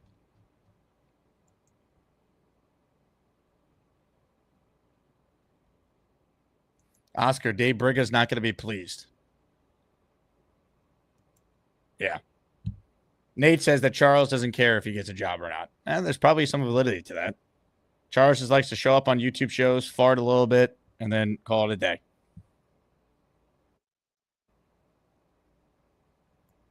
Ladies and gentlemen, this man's name was just mentioned. People are dying to know how he feels about the latest situation involving Charles Gorman's employment. So, with that said, it is time to say hello to one of the all-time greats. He thinks that Charles and Bobby need to get a job. This cowboy hates to see AsMANIACS complain. What he call him, one punch bigger. You need to get a job. What he call him, one punch bigger. The beast is on his ass. Call him one punch bigger. Does anyone see me back? Call him one punch bigger. You only need one.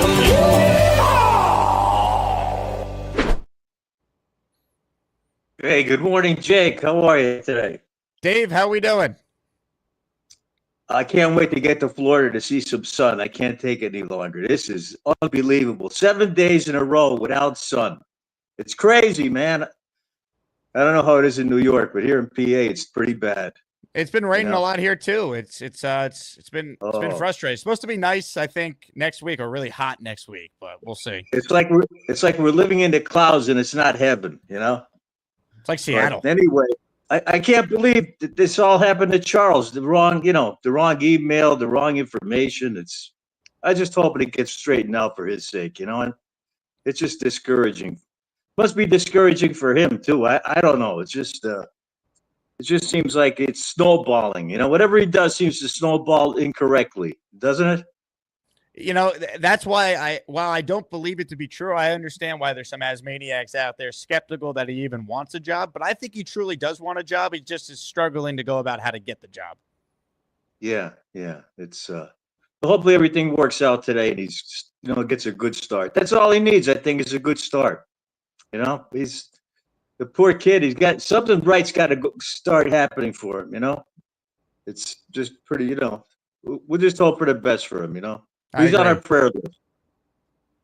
So as far as the kick, we'll go right to some Jets talk, if that's okay. Absolutely. Yeah, this kicker, whether he's pudgy or not pudgy, just so, he's in the competition. We don't even know if he's going to get in there. What do we have? 3 kickers down there? He and who else? A guy from Mississippi. I forget his name. We got 2. And they're both former Missouri Tigers. So the kicking battle is 2 guys that were teammates with Armand Membu. So who are the guys now? Harrison Mevis, that's the thicker kicker. That's the nickname for him. And then Caden Davis. Oh, okay. Well, let's see what happens. It's a long way to the season starts. So there'll be a lot of trials, and who knows what's going to happen. As far as Robby goes, listen, it's not that personal to Robby. I hope he doesn't take it that way. It's just all kidding. He doesn't. He's a good guy. He's a very good reporter. Just we know the bad reporters from the good ones, like Frankie V. I don't know that guy. He's bad. He's your worst guest, James. I have to tell you. In the last 2 shows, he's been pretty bad. I think there's still ways for him to top that last performance. You think so? Yeah. I think he's got to do better than that. He's got to do better than that. He's on the unachiever list right now. But the first loss of the year, he's going to be saying, and now it's time to tank. I could already see it now.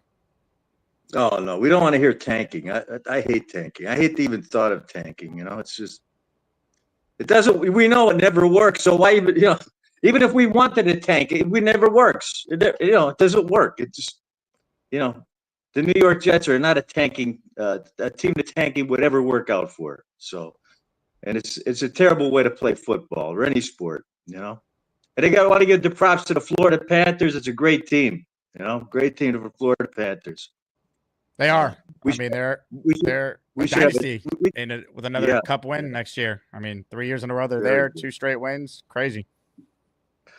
I just I wanted to call in to give Charles some encouragement. I don't want to become stale like a certain person that's really irked me. On Bobby's show last Saturday night, he drove me to the point where I'm not acknowledging him any longer. That's it. Wow. Oh yeah, it was bad. It was bad. That's it. He wasn't great last night. He's just doubling down, tripling down on his. His takes are so out of this planet that even a moon landing for himself would not do anything for him. Even if he could actually land there on 2 feet. He's just out of control at this point. And then some of the comments in the chat, they don't like me criticizing him, but hey, listen. He shows his true colors in every aspect. And by the way, he takes the scriptures out of context here on the show. And what? My wife said it perfectly about him. Bringing these things of scripture into this realm is like bringing the evangelism into a bar room. So he better use the scripture lightly when he comes here. Not lightly, but it's true what he says. He's a believer, and I love him for that. But outside of that, he's got to wake up. So, okay. So I love all the Asmaniacs. I can't wait to get to Tampa. I think it's going to be a great trip. And I'm looking forward to everything. And just let's go into the season with optimism. Not that we're overly optimistic, but we don't want to be negative. I love it. Dave, I can't wait for Tampa. It's going to be awesome to meet you in person. Okay. God bless America. God bless all Asmaniacs. Take care. He thinks that Gary needs more shots upside his head. This cowboy hates when you don't believe in achievement. Well, they call him One Punch Brigger. The moon landing was great. They call him One Punch Brigger. His claim is not true. They call him One Punch Brigger. He did jokes and spike his ass. One Punch Brigger. Does it only need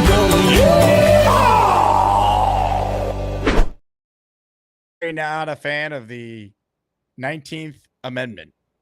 He believes women shouldn't be allowed to vote. And if you don't have children, by the way, you're not allowed to vote. So I would, for example, I wouldn't be allowed to vote. Ladies and gentlemen, Jason Picker. This is Jason in Jerusalem gifting a membership. He's in the raffle. And he also sent in a super chat. Feel better, PVM. He says, why wear Zach Wilson jerseys when you can wear a Scott Norwood and get them all to go wide right? Well done. For those who don't get the reference, an all-time tweet we showed on the show before, if you tuned in late. Johnny the punter, he tweeted, my brother repping Zach Wilson in the bomb shelters, hoping that the jersey will cause the missiles to miss their target. So stay safe to all the Jet fans and everyone in Israel. And this tweet is just incredible. Insane. It always comes back to the Jets somehow. It always does. Jason writes in, Austin 316 says, I'm going to whoop your ass. You know what? Let's have a live rendition of this. Beast, take it away. Austin 316 says, just whip your ass. All he needs to do is go buy him a cheap bottle of Thunderbird and take some of that courage that he had in his prime. Now I'm serving notice to every one of the WWF superstars. I don't care what they are. They're all on the list, and that's Stone Cold's list. My time has come, and when that time comes, you're looking at the next WWF champion, and that's the bottom line because Stone Cold said so. Thank you very much. Now, well done. I knew Beast would come through for the people on that. Well done. All right. Ladies and gentlemen, who's ready for a raffle? We give away a signed Anthony Beck jersey. Jets' current radio announcer, former first-round pick, part of teams that went to the playoffs multiple times in the early 2000s. Ladies and gentlemen, raffle time. It's time to announce the winners of the weekly Asmaniac raffle. Let's spin the Jake Asman Show Wheel of Champions and find out which Asmaniac is winning an epic prize. That is correct. We are raffling away an Anthony Beck jersey. So, music, please.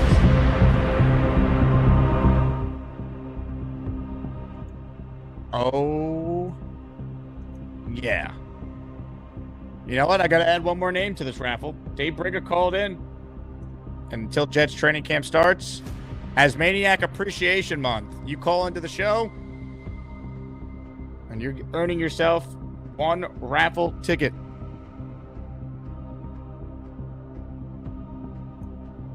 Ladies and gentlemen, it is time to spin the Wheel of Champions. Good luck to everyone. If you don't win, you still have a chance to win one of our weekly raffle prizes. Here we go. The winner is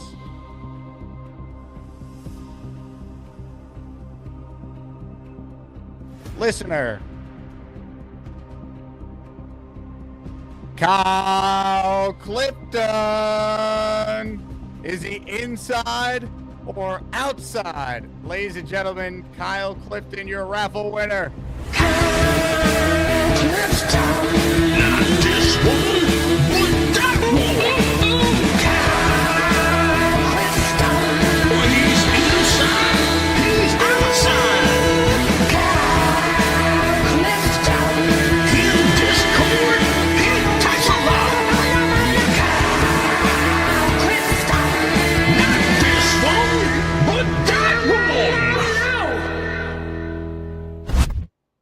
Hell yeah. Kyle's also one of the few Asmaniacs who could actually be confused for being Anthony Beck with how large and big the man is.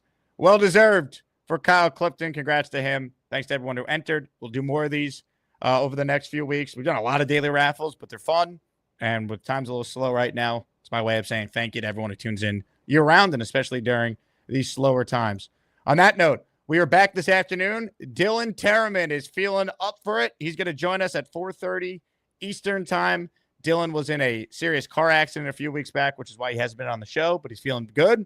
And we're excited to get Dylan back on in his weekly spot. So I'm out of here. Talk to you guys then. Thanks for watching. A couple of you, I just saw DM'd me about Tampa. Join the Patreon. I promise you all the info's there. if you're interested in learning more and taking advantage of the discounts we have on hotel and tickets for that trip. Until then, I will talk to you guys soon. JETS, Jets, Jets, Jets. You guys know when the Lane train calls in, this show could go anywhere, so buckle up. What's up, Lane Kerner? Zach Wilson is not going to come back. Why don't you think he's going to sign still with the Jets? Is it because he's not good? He stinks! Oh, stinks? Yeah, same feeling. The guy is terrible!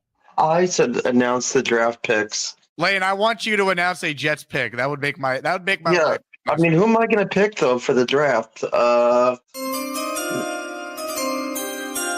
On the 2022 draft pick, the pick goes to Knoble out of college.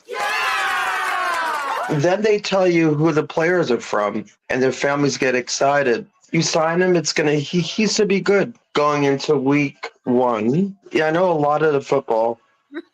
That was amazing. I love you, Lane. You're the best. What a draft pick. Lane, you are a national treasure.